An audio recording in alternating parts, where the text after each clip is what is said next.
26 नवंबर को संविधान दिवस मनाया जाता है।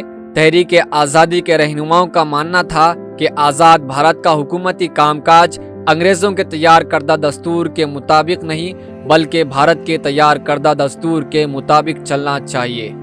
बाबा साहब अम्बेडकर ने दुनिया भर के संविधानों को पढ़ा और फिर बाद में भारत का संविधान का मसूदा तैयार किया। 26 जनवरी 1949 को डॉक्टर बाबा साहब अम्बेडकर की क़ियादत में आइन साज कमेटी ने अपना मसूदा हुकूमत को सौंपा था। दस्तूर को बनाने में 2 साल 11 महीने और 18 दिन लगे हैं। दस्तूर साज असम्बली के पहले सदर डॉक्टर राजेंद्र प्रसाद थे।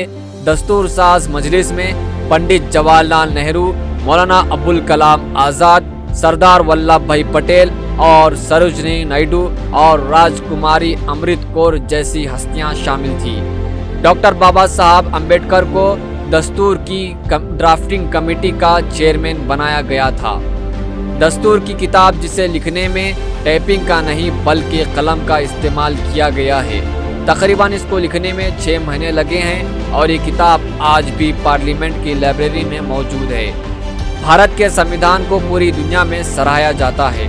दस्तूर की नज़र में हर शहरी बराबर है, सबको इनके अपने अपने हुकूक दिए गए हैं। बोलने की आज़ादी यानी फ्रीडम ऑफ एक्सप्रेशन, इजहार राय हासिल है और दस्तूर में माइनॉरिटी अक़लियतों को इनका हक दिया गया है और वो अपने इलाके के लिए तालीमी इदारे कायम कर सकते हैं, अपनी तहजीब व तमद्दुन और ज़ुबान को कायम कर सकते हैं, अपनी मजहब की इशाअत कर सकते हैं। इसीलिए भारत में बहुत सारे तहजीब कल्चर पाए जाते हैं और क़ानून के खिलाफ वर्जी करने पर किसी शख्स को सिर्फ उसी वक्त सज़ा दी जा सकती है कि उस पर लगाया गया इल्ज़ाम कानून की निगाह में भी जुर्म हो।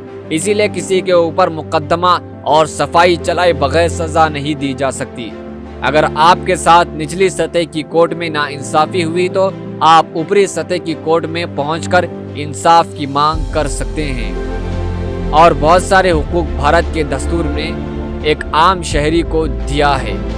उम्मीद है कि मालूमात आपको पसंद आई होगी।